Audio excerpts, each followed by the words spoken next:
Guys, tanungin natin kung ilang 7-Eleven yung napuntahan.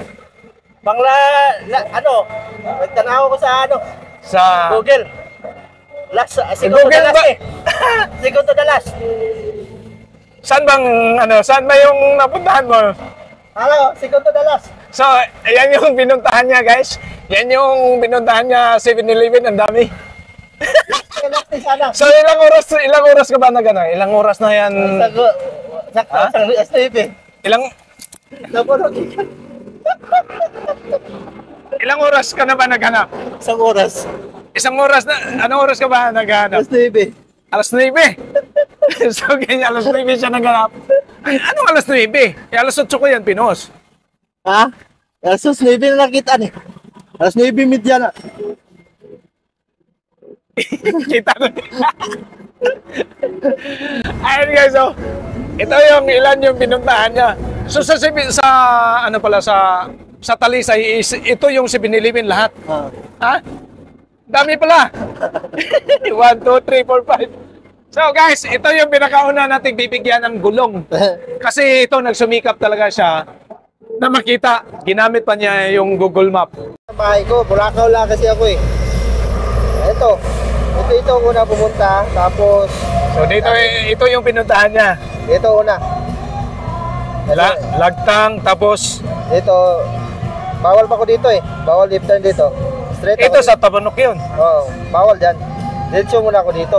Kundi ito 7-Eleven, hindi ko nakita. Saan yan? Saan 7-Eleven yan? Dira lang sa, sa 7-Eleven to. Dira, hindi ko nakita yan. Balik ako dito, takbo ko dito. Lawaan. Layo, ha? Oo. Tapos, straight naman ako dito. Gaisano, likod, dire naman. Sa Gaisano? Doon sa... Tabunok. Tabunok? Oo, Gaisano. Dire lagi, tapos, dire straight ako. Ito, dire. Nabutan ako ng 30 dito sa stoplight. Sabi ko, suko na, wala na. Ang last kong choice talaga ito. Nagdaan lang talaga ako dito. Last, sabi ko, ang abol sa hindi, pinuntahan ko pa rin. Tapos, dito na ko ulit. Kaya, sa tatlong pahanap ko is, ito yung pinakaunang nakahanap. Diba? Yung iba na hindi naghanap, so hindi sila magkakaroon ng gulong. So, ayan, ibigay ko na sa'yo. Oh.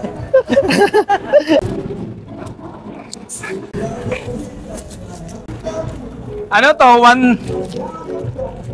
110 by 70. 13. 13 ba yun sa'yo? Hindi. Wala akong pagkata sa bata na ako. Ibenta na ako. O, di ba nagsusumikap? So, meron siyang regalo. Oh, sa'yo na to. Pagka akala nila nagbibiro ako, hindi ako nagbibiro. Sa kanya na to. Oh, di ba? Thank you. Sobrang init na makina ko, dagan. Ha? Sobrang kami init. Partida, wala gas pa. So, wala na daw siyang panggas dahil Okay sa na. nakaikot. So, Okay na. may gasoline station naman. Bibigyan natin ng gasolina. No? O sige, bayaran ko yung pag-iikot niya sa paghahanap sa akin ng gasolina sa halagang 200. Sorry guys, kaya wala ako picture bawat 7-Eleven. Kaya nagmamadali ako, kaya nilamol akong oras. Napakaswerte naman tong tao na to dahil talagang hinanap ako kung saan ako. Nakakailangan lang talaga ako guys. Ay, gas mo na yan. Oo. Nakakailangan lang ako, ibebenta ko rin to. Ay, ibenta mo. Oo, Mahal yan. May sakit yung anak ko doon, walang pag-check up bukas. Wala. Kaya, nakita ko yung post, automatic, sa lahat ng 7-Eleven, pinuntahan Di ba? Meron pa palang silan, dito. Dali ah. Lahat yan, kompleto. Kompleto yan guys, kompleto. Meron pa. Oh. Yan, may silan. Wala ka nang bibilhin, ipakapit mo na lang. Tapos meron pang, oh yan, kanyuto yan. Bagong-bago. Lang kayo maghanap sa akin kung magpahanap ako dahil totoo talaga, hindi talaga ako nagsasabi na na nagsisinungaling na hindi ko ibibigay. Talagang ibibigay ko, ito na. Sa lahat na nagpahanap ako, pangatlong business na to, ito yung pinakauna naghanap sa akin talaga dito sa Talisay. Kaya maraming salamat. Thank you, thank you. Ah, paila ka, paila. Ako pala yung ano, si Jobern Moraga, kauban din rin. Oo. Dili scripted Okay. niya. Makaingo yung scripted. Dili Wala yung scripted. script yan. Kasi kailangan ko. Talagang Ako, hinanap niya. Hinanap niya yung ano. Talagang 7-Eleven, pag-post, second to the last na natunan ako dali sa Cebu, sa Talisay nga 7-Eleven. Yun, salamat.